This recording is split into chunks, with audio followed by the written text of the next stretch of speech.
In the words of Dr. Katherine Johnson, and I quote, "You are providing a platform for so many to share their story, and together we are rewriting history in a way that allows everyone to see their place."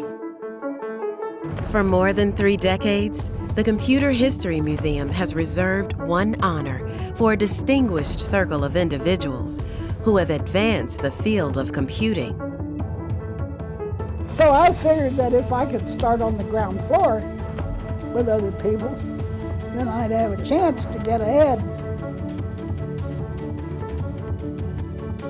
And that was what led me to write the first compiler back in 1952. And it was set up as a crusade rather than to make money.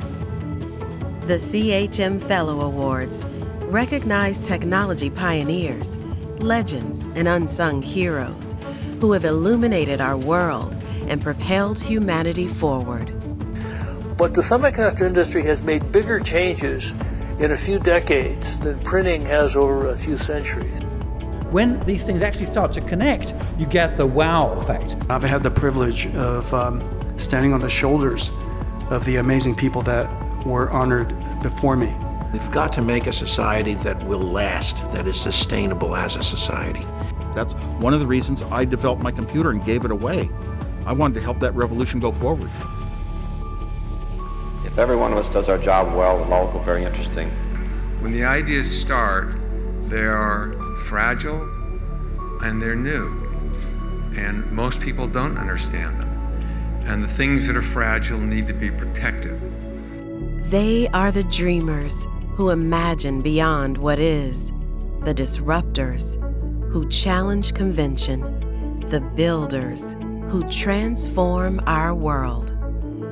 They are the history makers who inspire us all to keep exploring and creating new ways to shape a better future for everyone.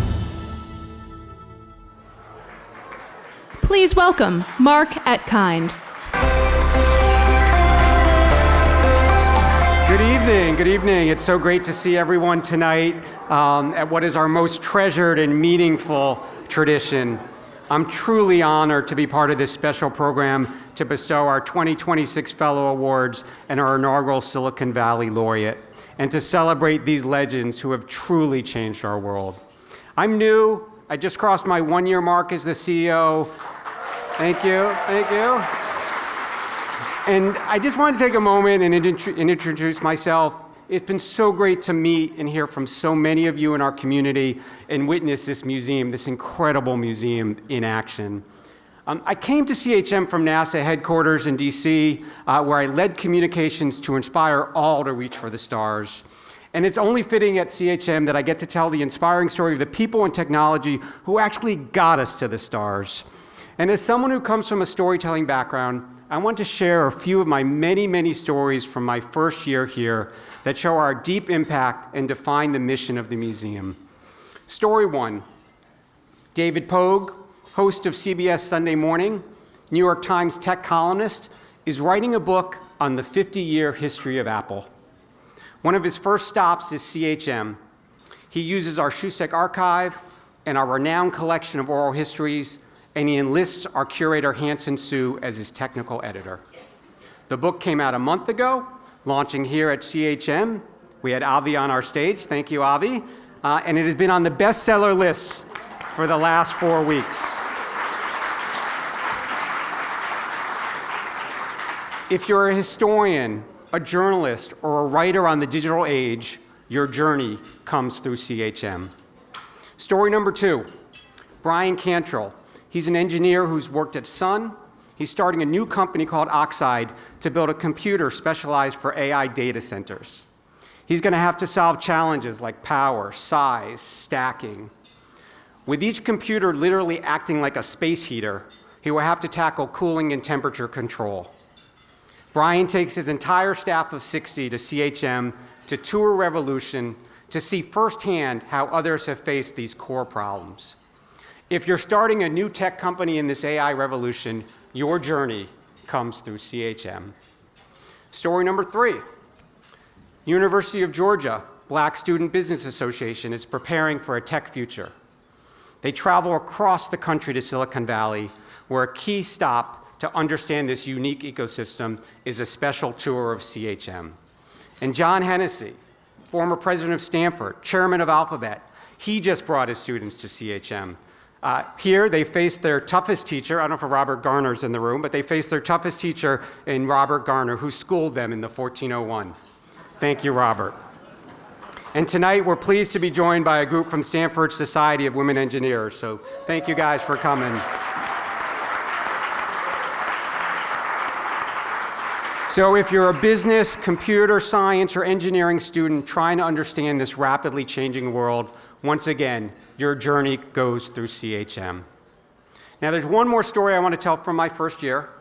It's about tonight.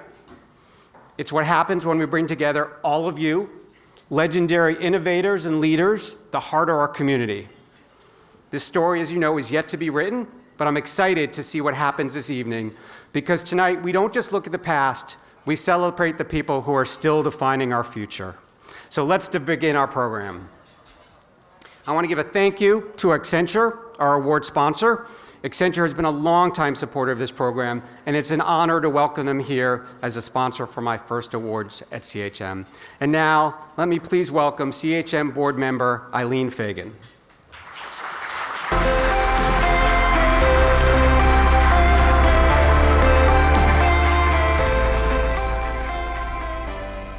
Good evening, everyone.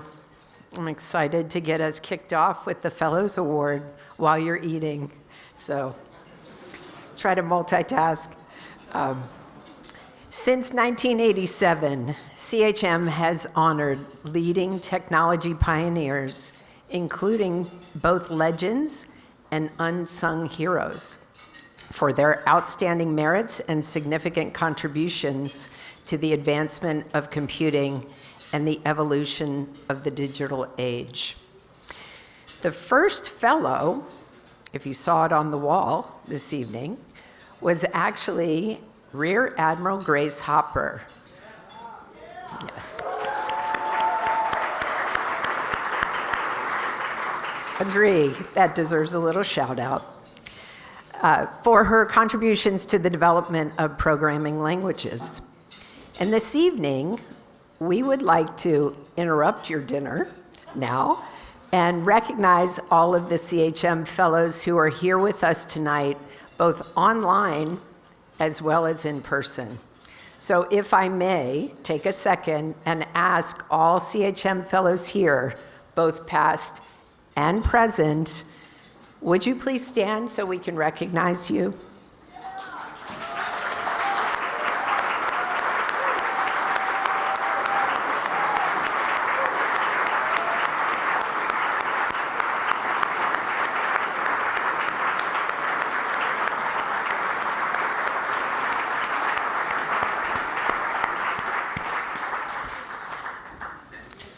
Fantastic. Thank you all for being here. The Fellow Awards begin with an open public nomination process that welcomes perspectives from across the computing community.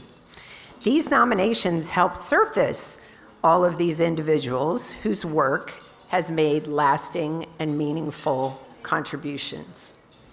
Next, a committee of industry experts, scholars, CHM curators, and past fellows evaluate the nominations, reviewing them carefully to ensure that achievements are thoughtfully considered and understood in context before making their recommendations. Big hurdles for all of you. Through this collaborative process, we are able to honor those whose impact truly stands the test of time. And tonight, we induct 5 more fellows into this distinguished group of trailblazers, beginning with 3 members of the Palm Pilot team.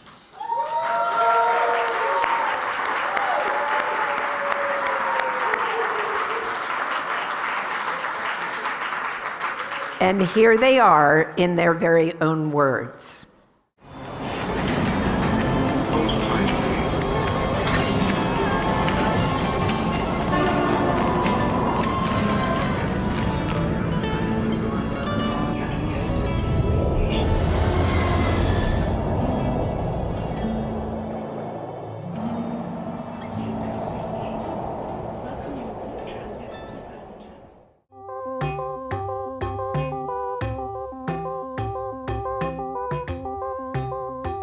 I had this vision of a mobile computing device that, that would have access to information, although I didn't know how that was going to happen. Make a device that's small and inexpensive and simple. And this is what people tell me. They said, we love it because it's so simple to use. I said, this is like everyone's going to own one of these. If you had a clean sheet of paper, what would you build? And he went back and designed the Palm Pilot that night. I built a wooden model literally that evening with a stylus on the side. The stylus made out of a chopstick. I had a little wood chop and I had some materials, but I needed something quickly. Jeff became very convinced that it needed to fit in a man's dress shirt pocket. Literally, he measured the top shirt pockets, and that is what we aimed for with the Pilot. The ideas here were just a mobile device that was small. And it wasn't about a stylus, and it wasn't about handwriting recognition. We had to get text into the device somehow. And so we came up with a system called Graffiti, which I invented, which was a stylized sort of alphabet. People loved graffiti. I mean, graffiti was quite popular. And sure enough, it really worked. Now, it ruined my handwriting because I got so good at it, right? I just got so good at doing the letters and doing it. I used to have really nice handwriting, and I don't anymore. Because the initial product had to focus on just being an organizer. That's not what we wanted to do, but that's what we had to do. And so as an organizer, most people were using paper organizers. So our competition was paper, not computers. I think really trumped some of the PC-focused players in the marketplace because we really were coming from the core idea that this needs to be a low-cost, super fast, faster than pen and paper.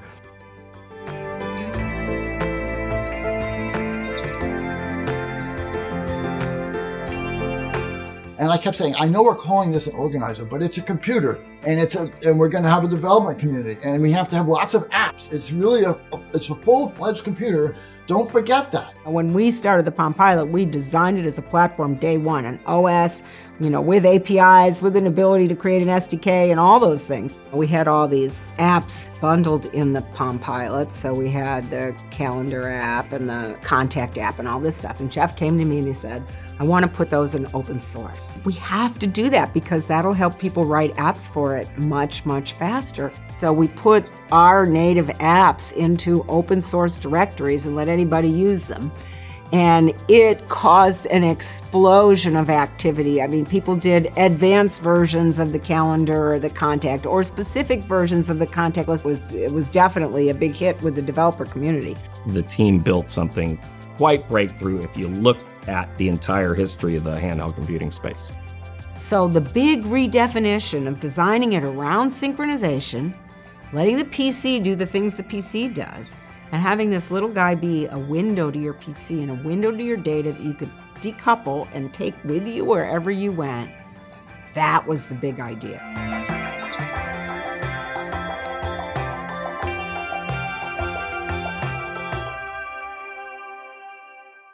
To present the award to Jeff Hawkins, Donna Dubinsky, and Ed Colligan, please welcome Senior UX Design Manager for Ring, Rob Haitani.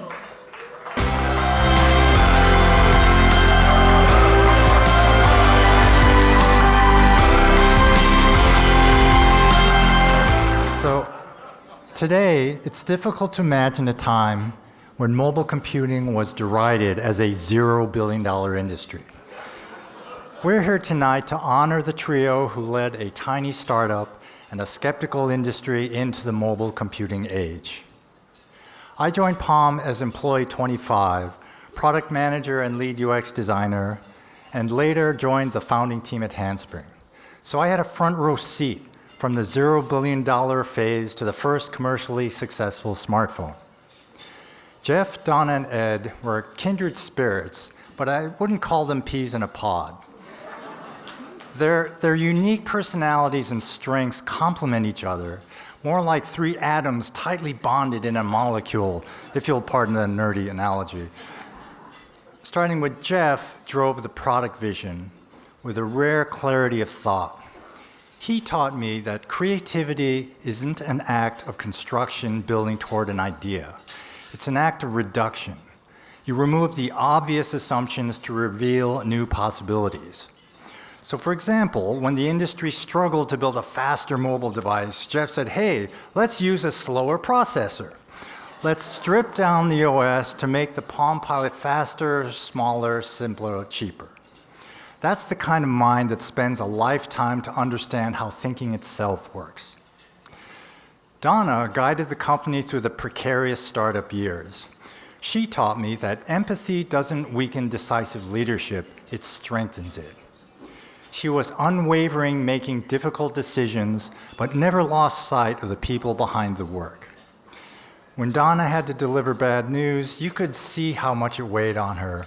And when she could share good news, her eyes lit up like she was telling the family we were going to Disneyland. And Ed led product and marketing with a sense of controlled insanity. But it wasn't just creating a fun culture. He taught me the power of humor, to carry us through the bad times and celebrate the good times. Behind the humor, though, there was always a sharp mind, which he used to reinforce important lessons. So when he spoke of the bozo explosions, for example, every manager took their hiring decisions a little more seriously. After Palm, they founded Handspring to build the Trio, a device that combined a PDA and a phone into something that was smaller than either. There's that Jeff contrarianism again. We started with 8 people. 8 people, that's a dinner party. Imagine that you're at your next dinner party and your host suggests, let's build a phone. The sheer audacity was hard to wrap your head around. But it wasn't born of hubris. It was grounded in vision, experience, and discipline. As testament to their leadership, there's a bar across the street right now that's packed with former Palm and Handspring employees who gathered to celebrate this evening.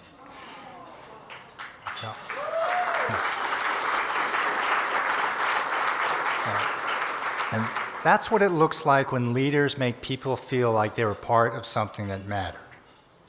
So Jeff, Hawkins, Donna Dubinsky, and Ed Colligan, on behalf of the Computer History Museum, it is my distinct honor to present to you the 2026 Fellow Award for development of groundbreaking, commercially successful handheld computers and smartphones, which established the foundation for today's mobile computing.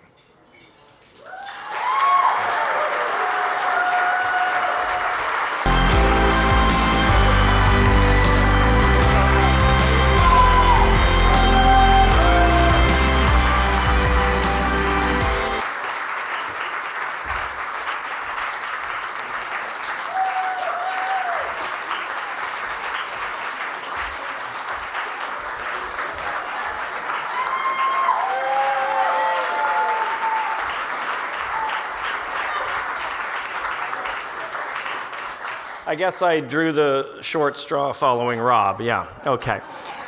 Thank you, everybody. That's very kind. I feel very grateful to be here today with these 2 legends, Jeff and Donna.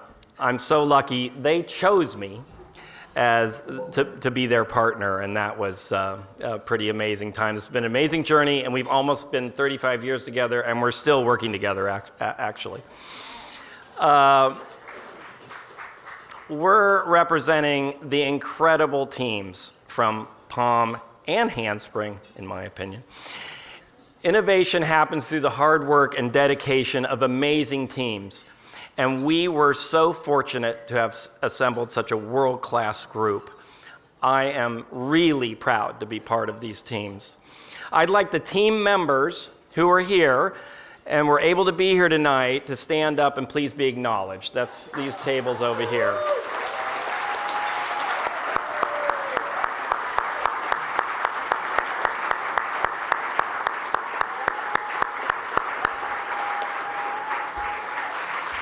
Stay after the desserts for a picture, okay, over here.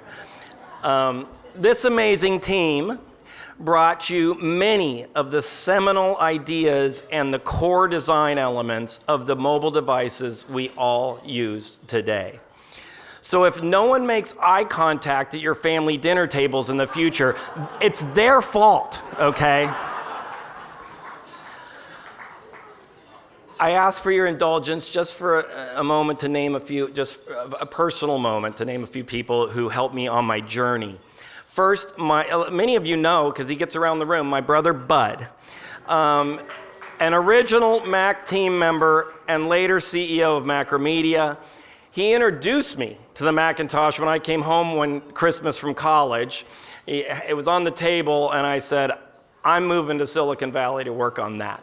So that's how my journey started, really. He also inspired me and mentored me and made key introductions and recommendations to some of my other mentors and colleagues, including Mr. Mike Boych, another original Mac team member, and the founder of Radius, and of course, Donna, who has been an amazing mentor for me throughout the years.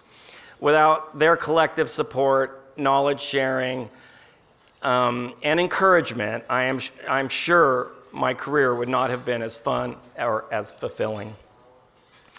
I also want to acknowledge just briefly, my two sons are here, Chris and Will.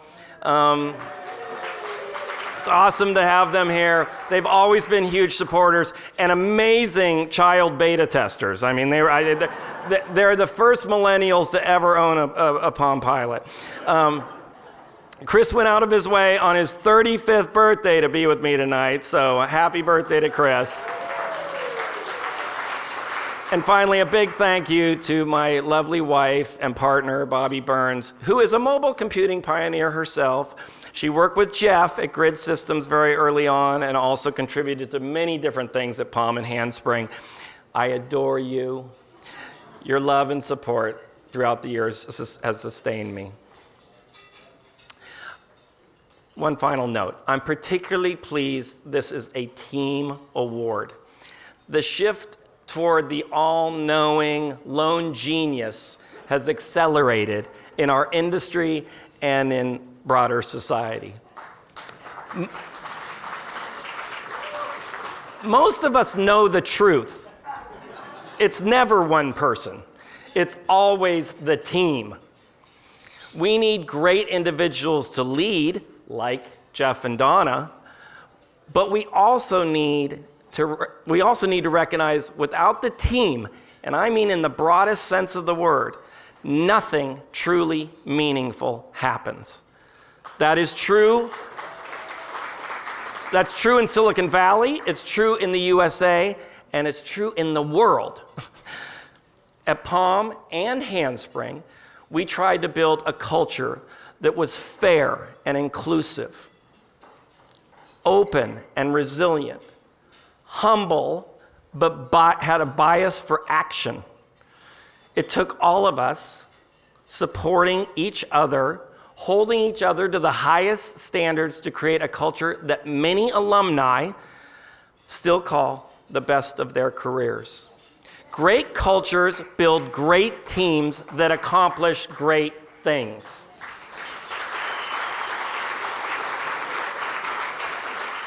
So I'd ask all of us to let's pay it forward by supporting the next generation of entrepreneurs dedicated to building great cultures and great teams.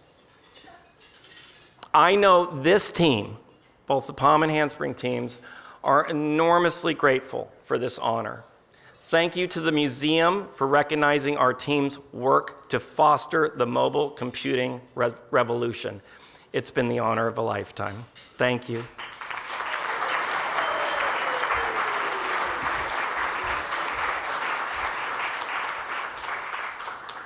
You know, I have to start, first of all, by just thanking Jeff, who, without Jeff, many of us would not be here this evening. You know, I still remember, Jeff, meeting you in Redwood City in your backyard and you showing me the little Sony handheld device, and I felt like I was seeing the future, and I was seeing the future. And I've spent the last 30, 35 years, who's counting, helping you build that future. And your friendship and your vision has been just incredible enhancement to my life. So I'm enormously grateful. And Ed, oh my gosh, I cannot imagine what Palm and Handspring would have been without Ed. He turbocharged everything we did. There is no way that we would have accomplished as much as we did without Ed. Your passion and insight absolutely fueled us every step of the way. And you know, it really, this team, it's funny that the product was called Trio, this trio of the Trio team. You know, we've talked a lot about the team itself, but as Rob mentioned, we really complemented each other's capabilities, and I think that was part of the magic, was that we had very different strengths, and also it was great you could have 2-on-1, one could convince the other one, you know. I think it was more stable than a two-person team, so it really worked well. I just want to mention a quick thanks to my family, Lenny, my husband, my soulmate, many of you know here. Yay, a handful for Lenny. And Ann and Michael and Jerry who are here, these guys have just supported me through all the crazy years, and believe me, there were really crazy years. So I wanted to just speak a moment about what it's like to operate at the frontier. I've had the enormous pleasure to work at the frontier of 4 computing revolutions, first with Apple personal computing, Palm handheld computing, Trio smartphones at Handspring, and then with Jeff at Numenta in intelligent computing. And I have to tell you something, doing frontier work like this is really hard. So everybody looks back at it and somehow they think it was obvious and easy. They always look back at it that way. And it is just not easy when you're in the middle of it. And I have found there's a little nostalgia today. I don't know if you've read any of these pieces lately where people are writing about how the good old days when, you know, everything was easy and people all got along and everybody just cruised along and built all these companies. And I'm reading this stuff going, that's not the past that I remember. So it was every bit as hard and competitive and vicious as it is today in many ways. And there were many highs, you know, we were on covers of magazines, and I think my own personal high was when I would see somebody using our product in the wild, i.e. not a relative, you know, somebody who actually bought it and was using it. So there were just so many highs. But I have to tell you, there were a lot of lows. I made a little list. I was going to get one of those fold-out things, but, you know, recession causing inventory problems, launching a website that flailed, a massive lease with crushing debt, technical failures in the field that were challenging to debug and fix, partner trauma, having to be acquired to fund the business, competitive pressures, vendor screw-ups. I mean, the list goes on and on and on. And when I think about that and I think about our success in the face of all those challenges, I realize that the key to it is courage, resilience, persistence, flexibility, adapt quickly, a great team, as Ed talked about, who can adapt to what's going on. And that's the only way to overcome all the barriers you have when you're creating something new. But in the end of the day, it's worth it. Creating something that has such an impact that touches so many people has been just the thrill of a lifetime. So I thank the museum for this great honor, my partners, my friends who are all here, and my former colleagues for this incredible opportunity to highlight the great work that we did. Thank you.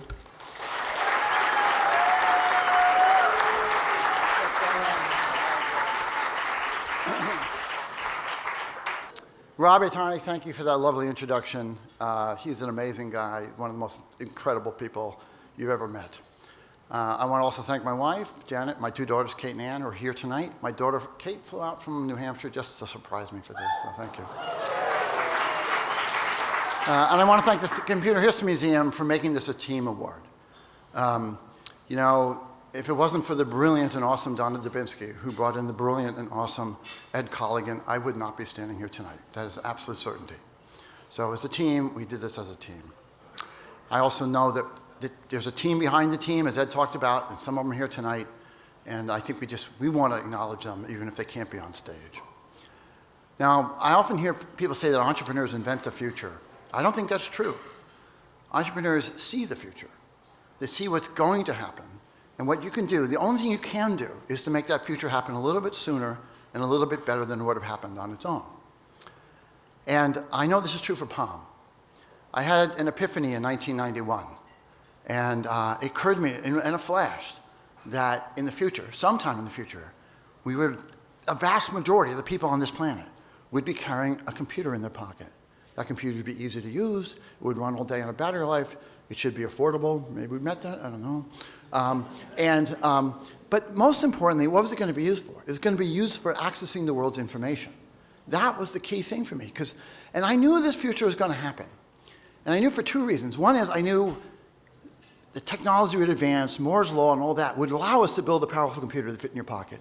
But I also knew that humans have always desired information. And it's driven all kinds of technologies in the past. And there's this almost insatiable need to get information. And those two would come together, a push and a pull, and voila, in the future, everyone would have these things in their pocket. So we started down the path of trying to make that future happen.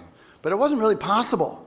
You got to remember, when we started this company, there wasn't a suitable CPU. There wasn't suitable memory technology. There wasn't Bluetooth. There wasn't Wi-Fi. There wasn't wide area networks we could use. The World Wide Web hadn't been invented. There were no websites, there were no hyperlinks. There was no digital music, and there was no digital photography. So what did we do? We did what we could do.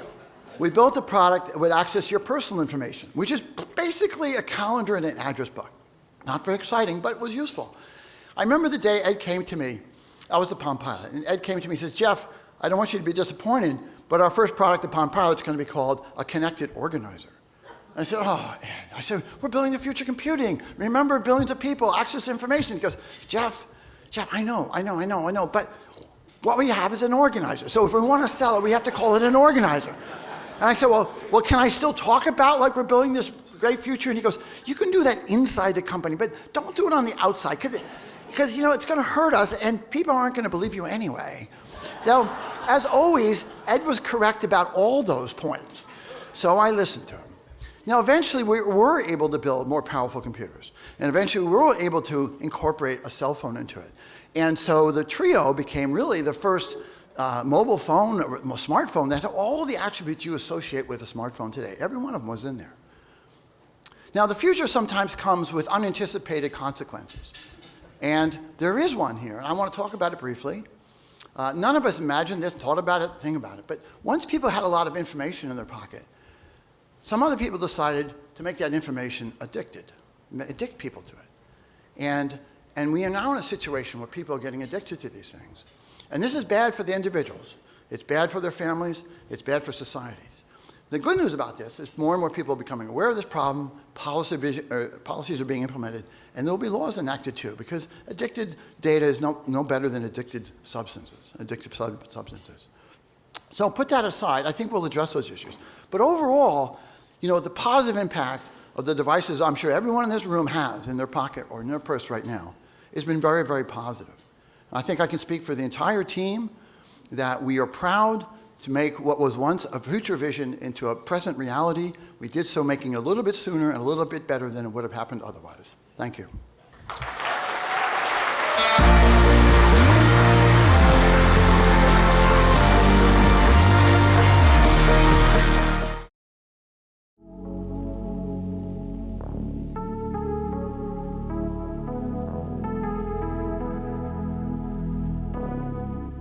The example that I'd like to play is a synthetic soprano tone in which we've deconstructed the tone into its fundamental, which we hear first. Then it's joined by all the harmonics that would be present for some given vowel, in this case, like a kind of an ah vowel, and it is a soprano. So once more.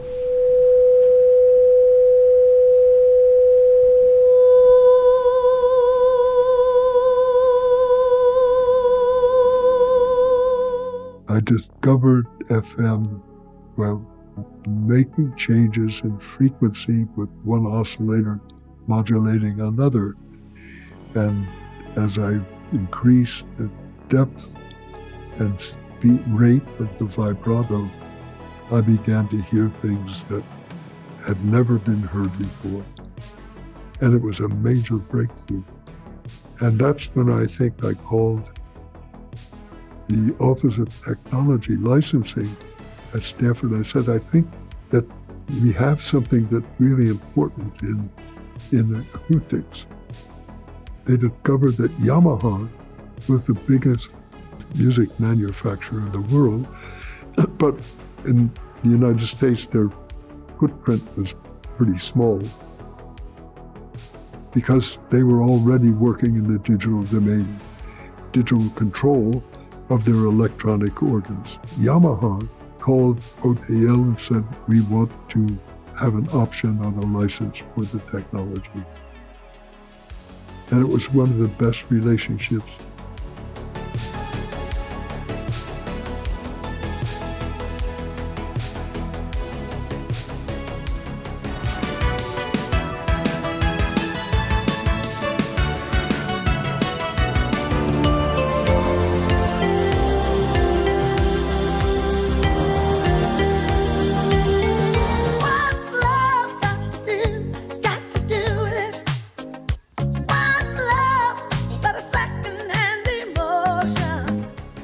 Democratized computer music, and that was important because until then, the only way one could make computer music with places like Bell Labs, you had a digital synthesizer connected to an Atari or early Mac. One had a pretty powerful digital audio workstation. The idea of numbers going into a converter, into a sound producing device, a loudspeaker, the conversion from the digital to analog domain. That's what led me to the beauty of the life that I've been able to lead.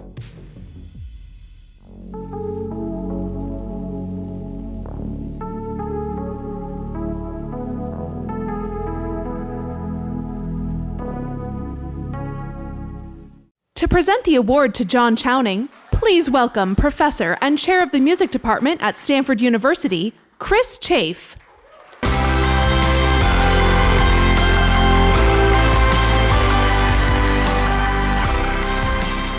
I'm very pleased to introduce my friend and mentor, John Chowning. He's an inventor and musician with an insatiable appetite for new ideas. John's native curiosity has benefited the world in an enduring way. His music has changed music. From his 1972 composition, Tyrannus, something that which could only have been made using digital means, to his piece Voices that today tours the world with riveting performances by soprano Maureen Chowning.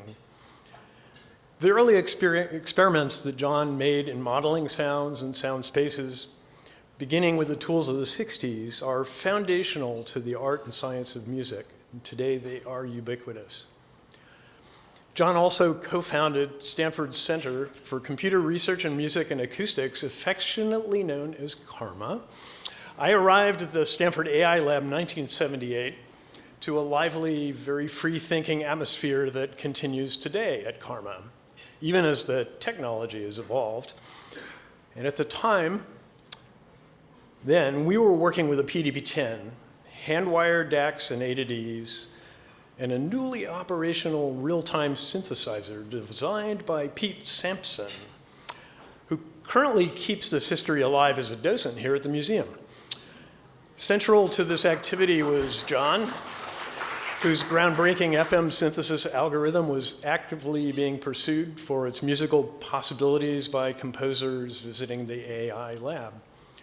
And that algorithm, rooted in John's research at Stanford, would be plumbed by hundreds of composers over the years, even as the original Samson box gave way to distributed computing environments. Most importantly, John's FM synthesis formed the direct technological and musical foundation for Yamaha's DX7. Introduced in 1983, which brought FM synthesis to a global audience. That history is carried forward this evening by Alex Hahn, wherever you are, Alex, who you saw performing on a DX7 during the reception. Alex, stand up, where are you? Yeah, thanks for the... Thank you very much for the performance. Alex is a CARMA PhD student whose research focuses on modeling improvisatory behavior, developing software tools to augment expressive capabilities in improvised music, linking John Chowning's original innovations to contemporary practice. There's a lot to be said about the center and the people who contribute. John's pioneering ethos permeates the place, and it attracts the best in the field. His generosity extends to one-on-ones with younger participants who catch the excitement from his performances and presentations. He's on the road a lot, but I always get to rein him in for lectures to classes. John Chowning, on behalf of the Computer History Museum, it is my distinct honor to present to you the 2026 Fellow Award for the invention of audio FM synthesis, which has transformed the musical landscape using computers.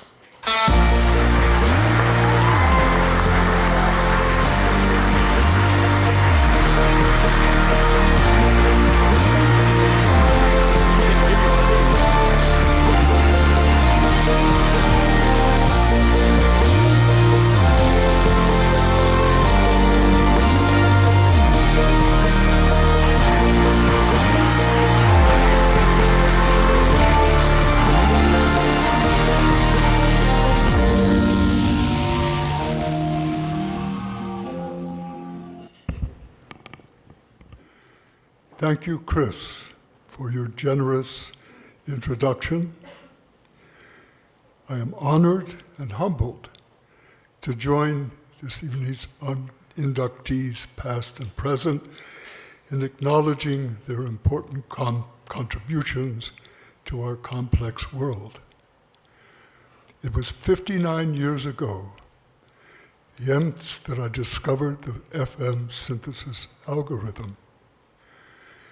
There was indeed a eureka moment, but as is often the case with discoveries, I could not have predicted the scope of its applications. In 1971, Stanford's Office of Technology Licensing asked Yamaha Corporation if it might be interested in developing FM synthesis for musical products. A long story made short, in 1983, after 11 years of intensive R&D, Yamaha released the DX7 keyboard, a 16-voice instrument for sale at small cost and expressive in its touch response. Yamaha did not foresee its success. The DX7 was backordered for nearly 2 years, the first affordable digital synthesizer. I became its public face. About 100 imaginative engineers brought my idea to life. However, I was proud to be associated with the DX7, for it democratized computer music. Until then, computer music lived in multi-million-dollar laboratories like the Stanford AI Lab, where I discovered FM. For $2,000 and an early Mac or Atari, one could assemble a powerful audio workstation. Through the 1980s and 90s, roughly 750,000 hardware units were sold, including a myriad variations.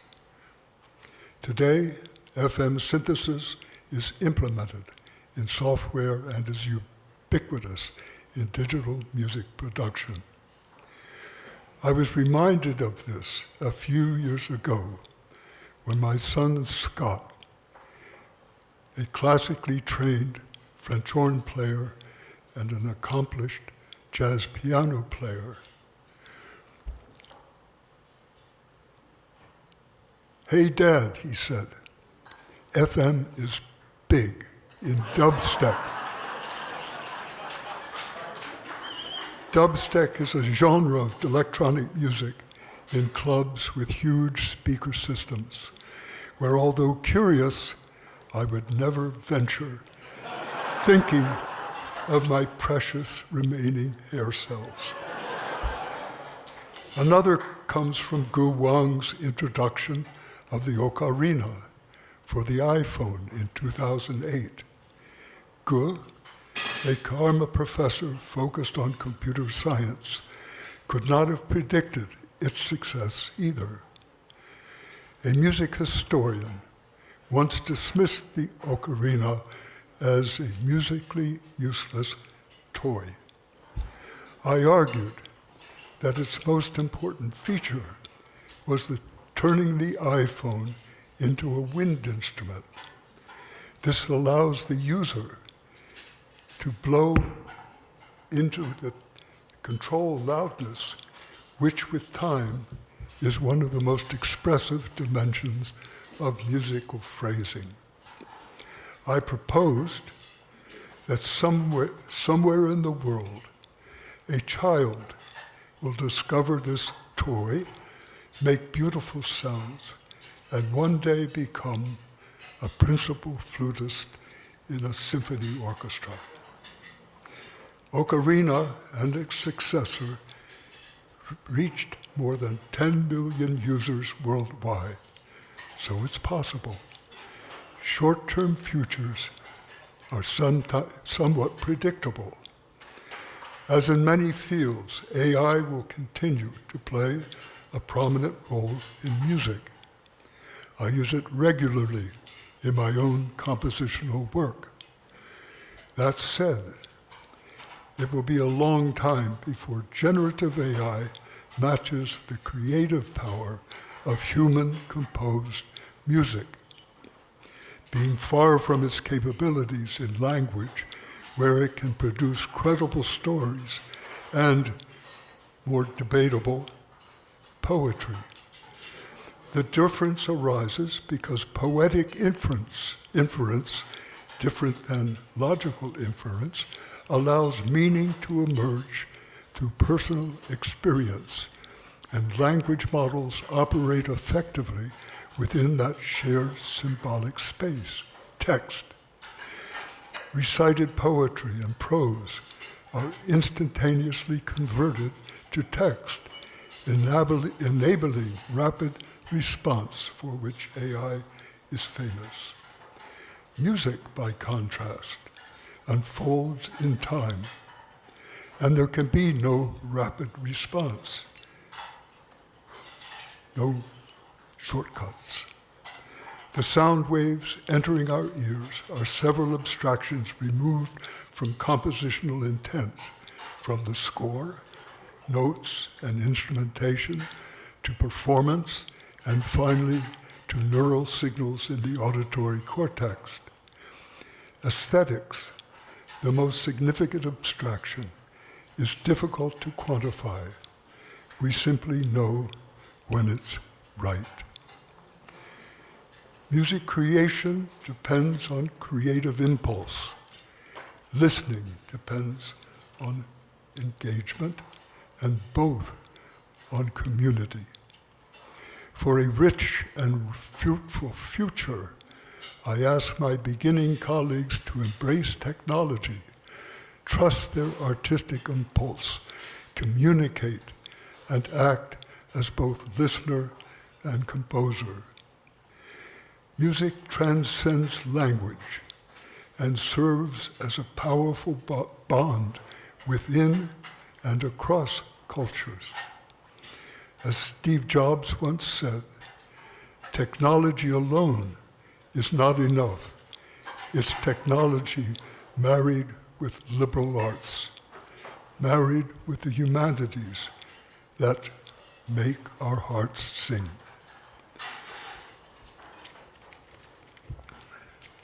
I want to thank my family for their unending support over the long years, the ups and downs. I also want to express my gratitude to the extraordinarily gifted researcher at John McCarthy's AI labs in the 1960s, especially David Poole and Raj Reddy, who educated me, having had no technical background in engineering science, and my Karma colleagues, on whose erudition I have drawn upon so many times over the years. Please stand up. Karma.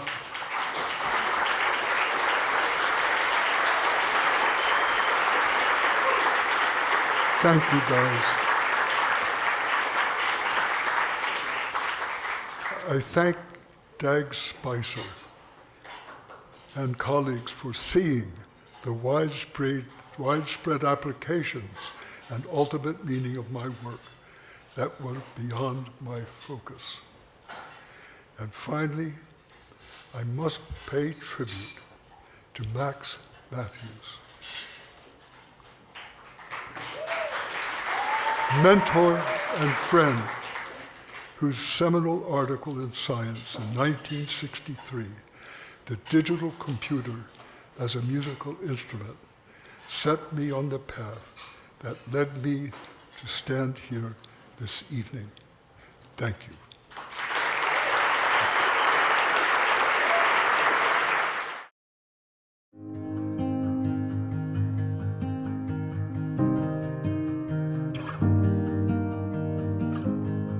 I'd say the thing that started me on the path that I'm known for was a question.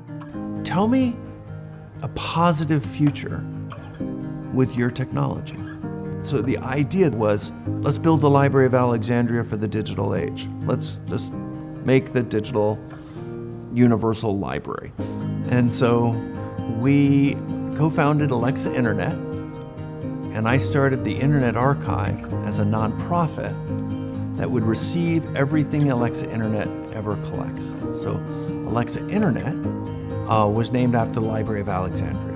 So let's go and catalog the web and help people find their way around it. Let's learn everything about the web. And so that's the mandate of Alexa Internet. And then through this, it's going to collect the whole web and usage trails and everything. And so then wrote into the soul of that for-profit company a donation agreement into an Internet Archive. So we're now crawling about 1 billion URLs a day. The total number of URLs is 3.5 trillion. It's a database of that size. We just hit the milestone of 1 trillion web pages. We've succeeded at something big.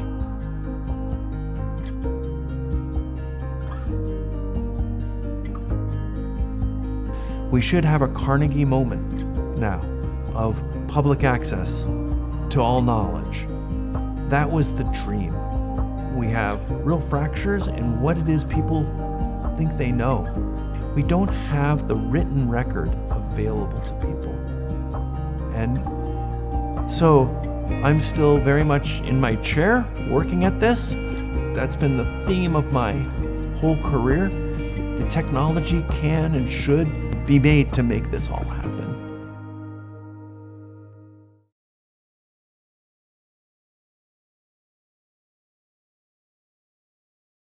Hi, it's Peter Gabriel. I'm in the studio, but I'm here now to congratulate the amazing Brewster Kahle, who's now going to receive the Computer History Museum's Fellow Award, which is so well deserved. I've known Brewster. I think I met you many, many years ago at Thinking Machines with Danny Hillis, but and I must be honest, I didn't really get the Internet Archive when I was first told about it. But the more I've seen what you do, and the more time I've had to think and clock what it is you're actually doing, which is trying to preserve as much as possible of humanity's digital record, the more profound and important I think it is.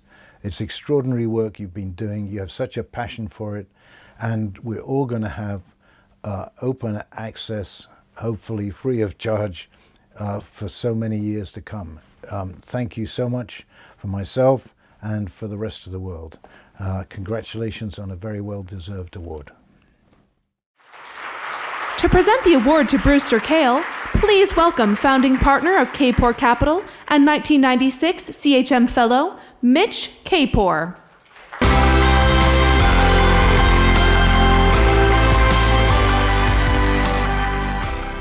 Good evening.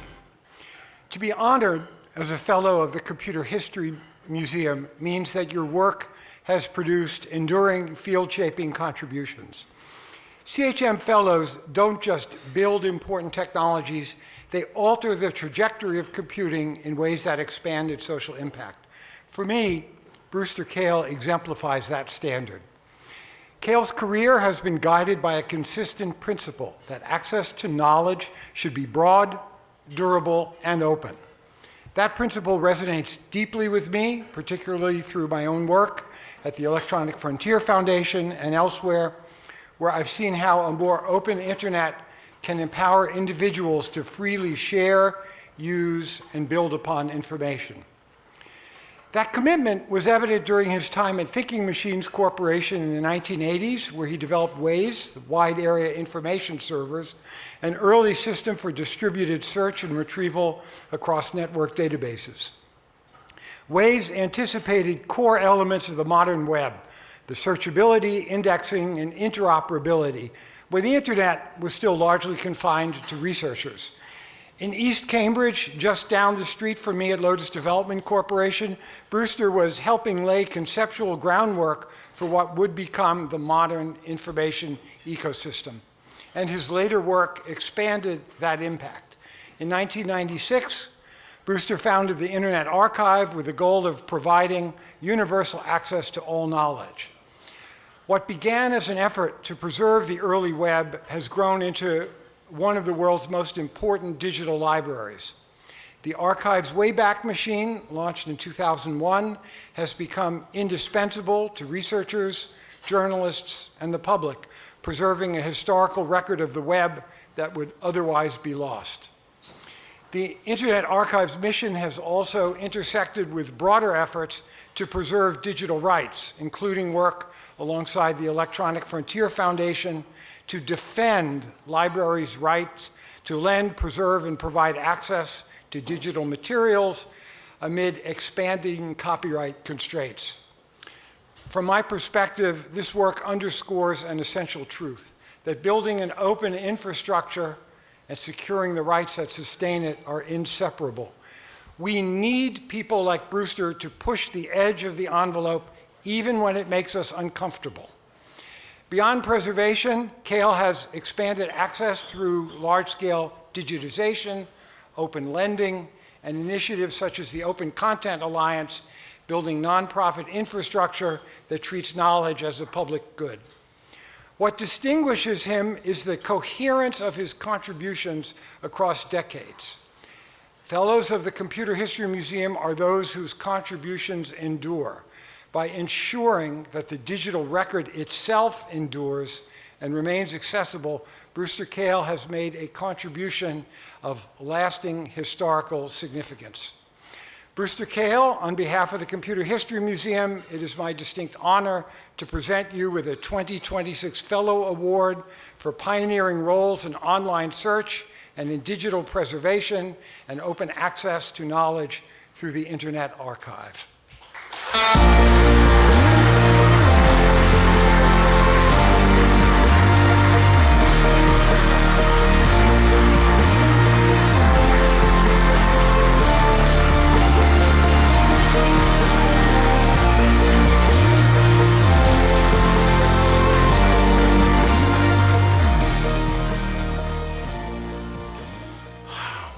Yep. Pick a big problem and then try to make some progress at it. It may sound like trite career advice, but it shaped my career. Many try a different kind of goal. They try to pick something doable, right?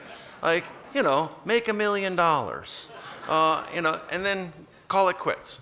But this idea of taking a big problem and making some progress on it, even though you're never going to finish it in your lifetime, actually has some real advantages. Maybe it's a typical 20th century American way of viewing the world, but I think it still has relevance today. For me, the big problem was to try to deliver on the dream that we computer folks had been promising for decades before, which was the Library of Alexandria, the library of everything available to anybody that wanted to have access to it.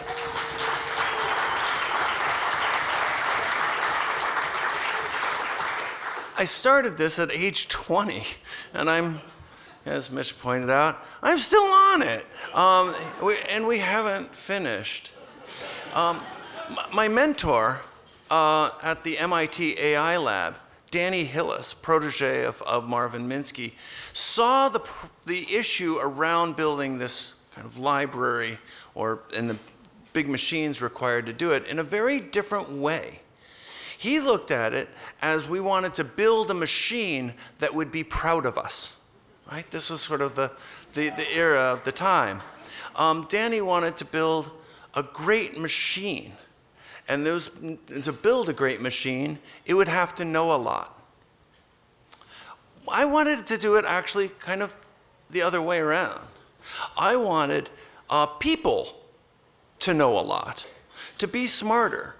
And that to do that, we needed to build great machines.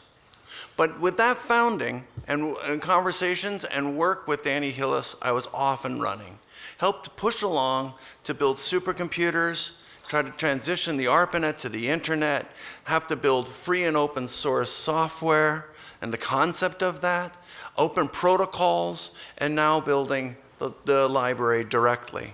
Progress, but we're not there yet. A truism that I've learned in my tech career is that decentralization and competition foster innovation and progress. Monopolization slows things down. A big challenge we have now is how to leverage these new AI technologies that are doing great, but in an environment that's increasingly dominated by monopolies. A piece of advice that helped me along that I thought I'd pass on was from Jerry Sussman from the MIT AI lab. I was looking for a job so I could go off and do this work. I was 20, and I asked him for a job so I could learn how to make chips for privacy, and then also this library thing. And he said, "I don't know you. Why should I hire you? Just show up, start working, and if you're any good, somebody will pick you up." Best advice ever. So working hard for a couple of weeks at the AI lab, Danny Hillis, then a graduate student at MIT, looked over my large printouts of this chips that I was trying to make to go and do encryption. And he said, "I have an idea for making a massively parallel supercomputer. Do you want a job?" I was like, "Yes." So that worked out really, really well. Okay, another critical piece of advice that I got, also actually from Danny and from Marvin Minsky, was years later.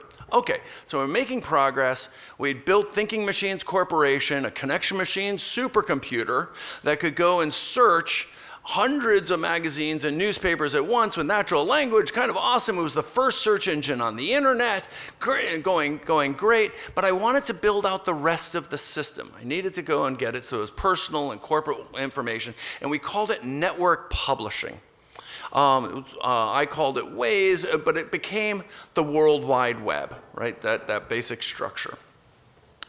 But this is early days. I knew the supercomputer side, I knew the networks, I knew the publishers, but we didn't have a user interface. So I went and talked with Steve Jobs, and he tried to hire me at Next Computer to build a user interface for the internet. Wouldn't that be great? But Steve didn't want to do it with open protocols. So I asked Danny and Marvin, what do we do? What do we do? And Danny and Marvin challenged me. They said, okay, let's step back. What's the big idea? What's the North Star? And I said, well, I want to make a library of everything. And to be able to do that, we need to have publishing online. And we had to make that, to be able to scale up to that, we had to make it open. And they said to me, good always to keep your goal in mind. You may take steps along the way, and you may never achieve your vision, but always keep the big goal in mind. And that's what I've done. So I would like to say thank you very much to the Computer History Museum for this fellowship. While I'm thankful for getting this award, I think that we all know in the computer field, and we've heard from every other speaker before, it's always a group effort. So it was my helping build supercomputers in the 80s, network publishing in the 90s, and now building this maybe the largest library in the world. It's kind of great. But to be able to get there, it was all the help that we've gotten along the way. And then sometimes it's a temptation for awards like this to focus on a single person, which is understandable, but wrong. So in that light, thank you from all of us.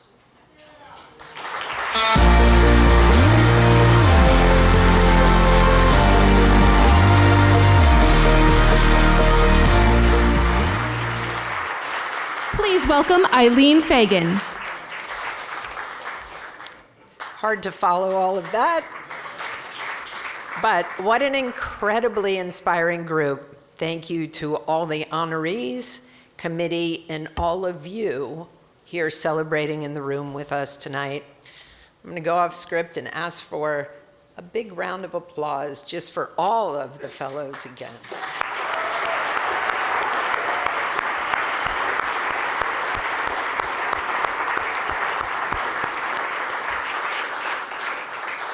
So well deserved. But wait, there's more. Tonight, we are excited to introduce a new award, the CHM Silicon Valley Laureate. While the Fellow Awards continue to honor the people who have advanced computing and technology, we wanted to recognize that there is another set of crucial ingredients that have enabled success in technology ventures and businesses. Without them, Silicon Valley would not be what it is today. The Silicon Valley Laureate Award honors leaders who have made an enduring and positive impact on the entrepreneurial ecosystem that has enabled Silicon Valley's leadership in today's digital age. Through their life's work, mentoring, thought leadership, and through their own lives and careers, honorees have positively influenced the culture of innovation and entrepreneurship. Their work stands as an enduring model for future generations of builders and innovators. To choose our inaugural award winner, CHM formed a distinguished selection panel of industry experts and scholars, including some of my fellow CHM board members, Larry Sonsini, founder of Wilson Sonsini, venture capitalist Ray Rothrock, and Silicon Valley historian Margaret O'Mara. Let's learn more about our very first Silicon Valley laureate, Mark Stevens, whose visionary backing and board leadership helped shape many Silicon Valley companies and turn NVIDIA into the powerhouse of the AI revolution. One of the things I tell young people today is that in your 20s, you should take sort of calculated risk with your life, both personally and professionally.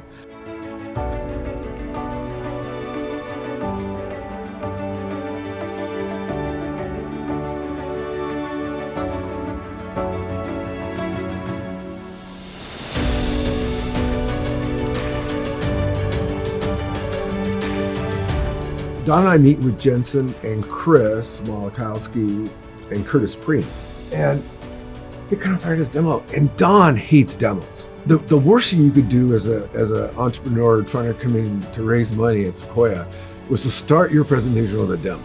And Don goes, time out. And then they wanted to talk about this unified architecture they had. And Don's going, just tell me the market. What market are you trying to go after, right? Their vision was bring 3D graphics to the PC platform.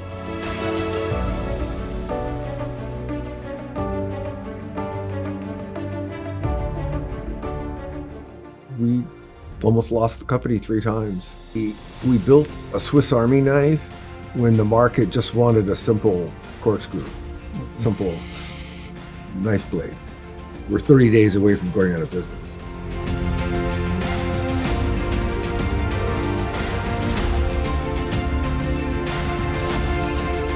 took responsibility. I mean, Jensen, even to this day, he's very hands-on. We had monthly board meetings. I take Jensen out for noodles.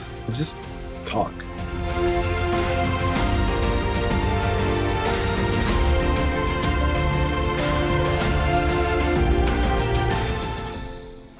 I'm even amazed at the speed of change that's happening on a week-to-week, month-to-month basis. The world in 10 years will be unrecognizable.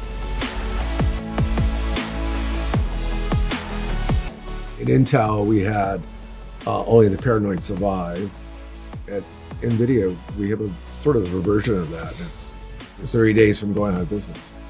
And you need to understand the computer industry over the last 50 to 60 and 70 years and how it's evolved. It's been so impactful on society. And it's an industry that has changed humankind faster than any other industry that's come before it. The marriage of capital, of technology, of entrepreneurial drive.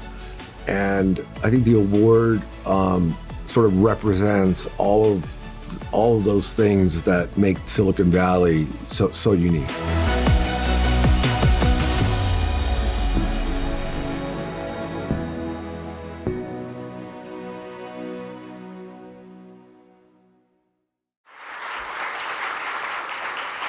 It's my pleasure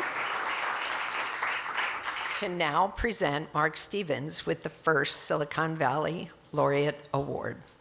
Mark's career reflects the unique spirit of Silicon Valley, a place where technical insight, long-term vision, and a willingness to mentor come together to turn bold ideas into enduring companies. Trained in both engineering and economics, Mark began his career at Intel during a pivotal moment in computing history, gaining firsthand experience in how technology at scale can change the world. After obtaining his MBA from Harvard in 1989, he joined Sequoia Capital, where he spent many years as a managing and co-managing partner.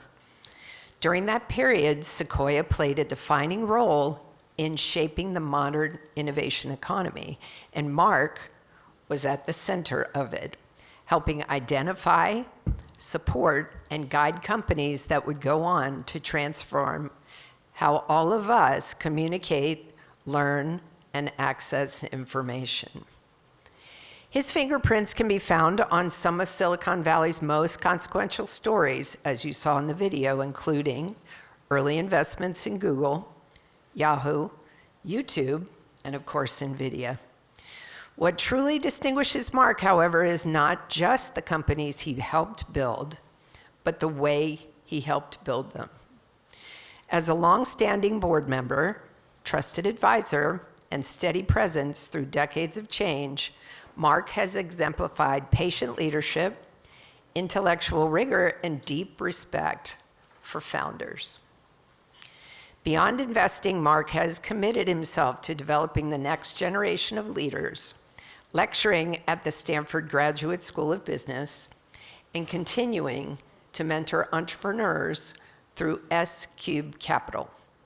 In doing so, he has helped sustain the culture of generosity and curiosity that defines this region. Mark Stevens, on behalf of the Computer History Museum, it is my distinct honor to present to you the 2026 Silicon Valley Laureate Award for your early and enduring investments in transformative technology companies.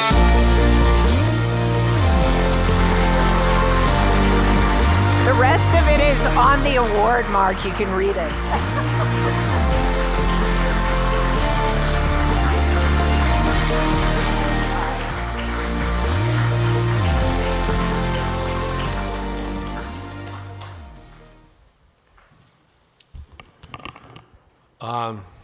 Thank you for that warm introduction. Well, good evening, everyone.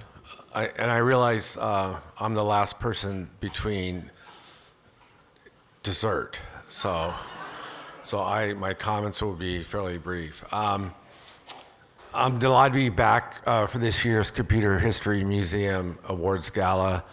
Back in 2024, I had the honor and pleasure of introducing Jensen Huang, the co-founder and CEO of NVIDIA, on this same stage where he received the Fellows Award. My brief talk tonight will focus on two themes. I have many thank yous, and I'll provide some perspective on and advice for the future. First of all, I'd like to thank Mark Etkind and the entire Computer History Museum staff for this tremendous award.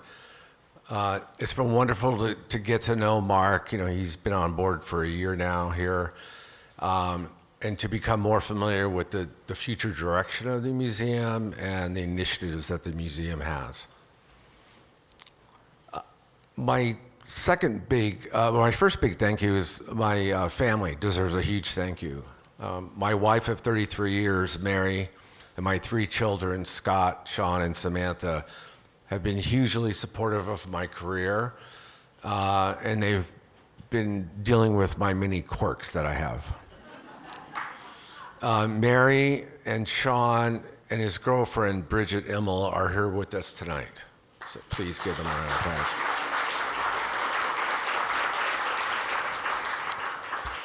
And some of you in the audience might know this, but Mary and I sort of met in quintessential Silicon Valley fashion. We actually met in the lobby of Sequoia Capital. I was a new associate at Sequoia, helping a new chip startup find some office space. And Mary was working as a commercial real estate broker here in the Valley, and she helped us find space for that startup. Yeah. And I might add, this was before the days of email and so forth, and she actually lost a bet, and she had to drive to our office in Menlo Park to deliver a bunch of paperwork.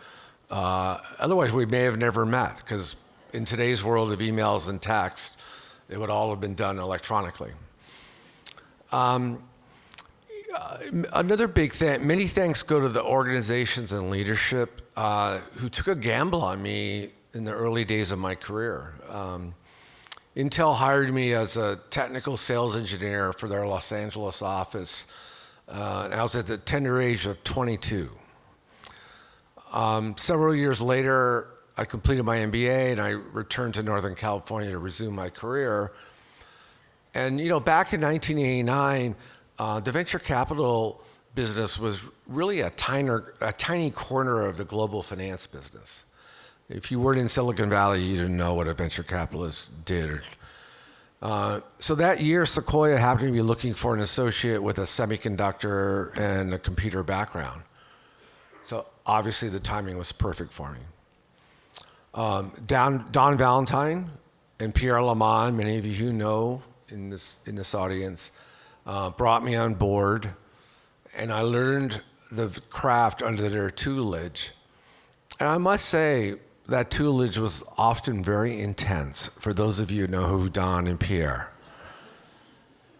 But I'm forever grateful for their belief in me. A final thank you to my family office team at S-Cube Capital. We have 2 folks from my family office, Jasmine and Max, here tonight. You know, and for the past 13 years, we've continued to finance the visions and dreams of entrepreneurs in a wide variety of industries, and not just in technology, but you know, industries across the globe. Now some thoughts on the present and the future. So my career in technology has spanned over 45 years. We all remember the personal computer age of the 1980s, the internet and broadband communications developments in the 1990s, and then the mobile and cloud computing era in the first 2 decades of this century. However, in my humble opinion, we haven't seen anything yet. The age of artificial intelligence is and will fundamentally alter the human condition. And hopefully, it will make it immensely better.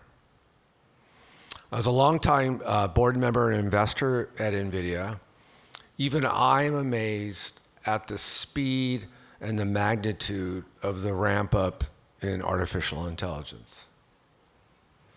As I tell my family and friends often, and this was alluded to in the video, the world will literally be unrecognizable in a decade. The Silicon Valley ecosystem is at the forefront of this revolution, as it has been in so many times of the past. However, we must not become complacent or arrogant. We must continue to strive to be the #1 place in the world where entrepreneurship is cherished and nurtured. It is vital that our ecosystem of technical talent, venture capitalists, attorneys, real estate professionals, and others remain here in the Valley and are attracted here. I'm very confident that this will continue to be the place to be. Thank you very much. So I'm actually between you and dessert, so I will try to be quick. But I want to give a huge congratulations to our award winners tonight. Mark, Jeff, Donna, Ed, John, and Brewster. Wow, what a meaningful evening. And thank you for your lifetime of work and impact on computing, which has changed the world in significant, enduring, and positive ways. So one big final round of applause to our awardees.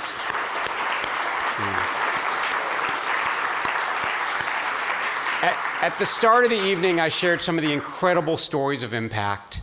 These were all made possible by the vision and support of the people in this room. With your help, we opened one of the first exhibits in the world on AI and chatbots. We launched Open CHM to share our collection online and with the world. We collected priceless oral histories, including those around AI and business history.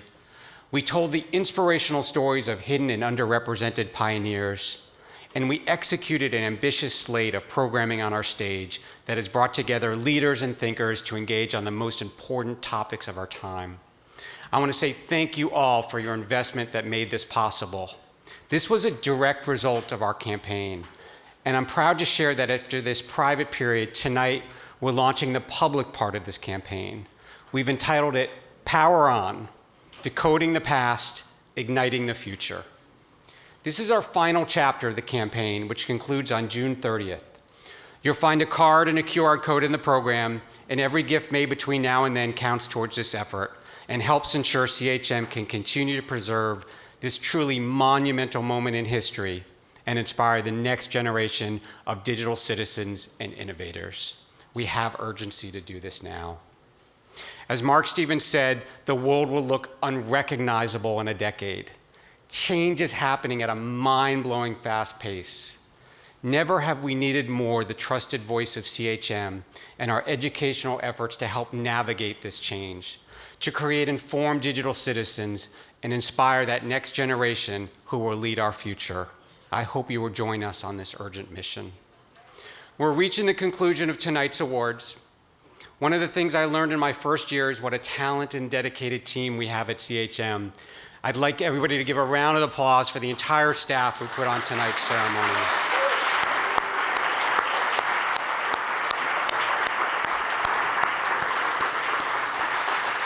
And now I promise I'm ending. And now I'd like to end with one more story of impact from my first year. Back in the winter, CHM hosted a panel on 3 generations of AI. We had Stanford Jerry Kaplan from the expert system era. We had Adam Chire, who co-founded Siri. And on the cutting edge of today's revolution, we had MIT and Liquid AI's Daniela Rus. It was a discussion that tackled some of our most critical questions, and the room was filled to capacity with Silicon Valley leaders and influencers. When it came time to hear from the audience, the first question didn't come from a CEO, and the first question didn't come from a technologist. It came from a 9-year-old boy, a 5th grader. That opportunity to be able to ask and be answered created an inspirational and lasting moment for that young boy. And in that moment, you could see and feel the mission of the museum. We united the pioneers of the past, the builders of the present, and the leaders of the future. That is what CHM is about. That is what everyone in this room helped create, and that is what your investment builds. So thank you all for believing in this mission and powering the future of the museum. The formal program is ending, but the story continues. I invite you all to come downstairs for dessert. Let's create some new memories and the next chapter of the CHM story together. Thank you very much.